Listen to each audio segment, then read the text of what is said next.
आज से लगभग 2500 साल पहले पुराने चाइना में एक संत पैदा हुए। उनका नाम था लाओ त्सु। लाओ त्सु की गिनती अपने समय के सबसे समझदार और बुद्धिमान लोगों में की जाती थी। यहाँ तक कि चीन के सम्राट भी उनके पास सलाह लेने आया करते थे, क्योंकि लाओ त्सु की बुद्धिमानी के सैकड़ों किस्से प्रसिद्ध थे और उनका बड़ा मान सम्मान भी था पूरे चाइना में। एक बार कुछ ऐसी ही घटना घटी। सम्राट के दरबार में एक व्यापारी आया जिसके पास 2 फूल थे। उसने सम्राट के सामने एक शर्त रखी कि अगर सम्राट पहचान ले कि इनमें से कौन सा फूल असली है और कौन सा नकली, तो वो ये दोनों फूल सम्राट को भेंट कर देगा और साथ ही अपनी संपत्ति का आधा हिस्सा भी राजकोष में जमा करवाएगा। लेकिन अगर सम्राट नहीं पहचान पाते तो फिर उतना ही धन सम्राट को व्यापारी को देना पड़ेगा। सम्राट ने शर्त मान ली। अब सम्राट के सामने 2 फूल लाए गए, जिनमें से एक असली था और दूसरा नकली। लेकिन उन दोनों में फर्क कर पाना बड़ा मुश्किल था, क्योंकि देखने में दोनों बिल्कुल एक जैसे लग रहे थे।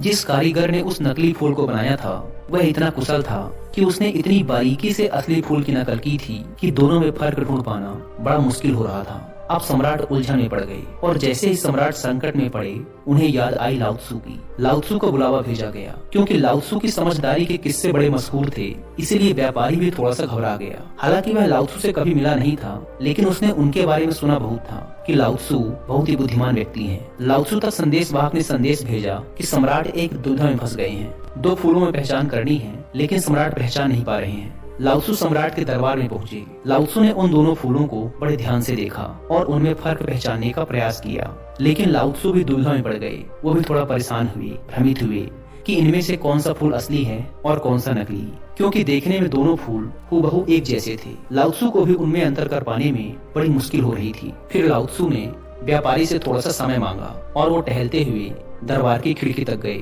और उन्होंने उस खिड़की को खोल दिया।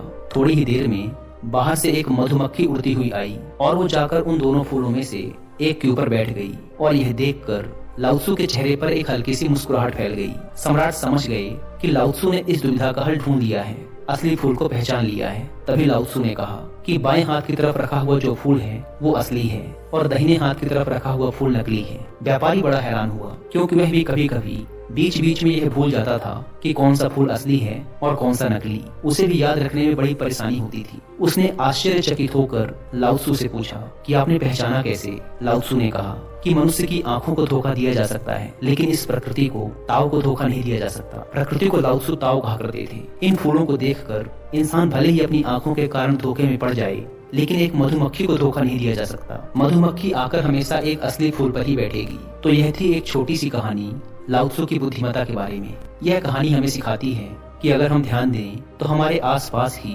बड़ी से बड़ी समस्याओं का समाधान छुपा होता है। आशा करता हूँ कि आपको यह कहानी पसंद आई होगी और आपके जीवन की दुविधाओं को हल करने में यह कहानी आपके काम आएगी। धन्यवाद।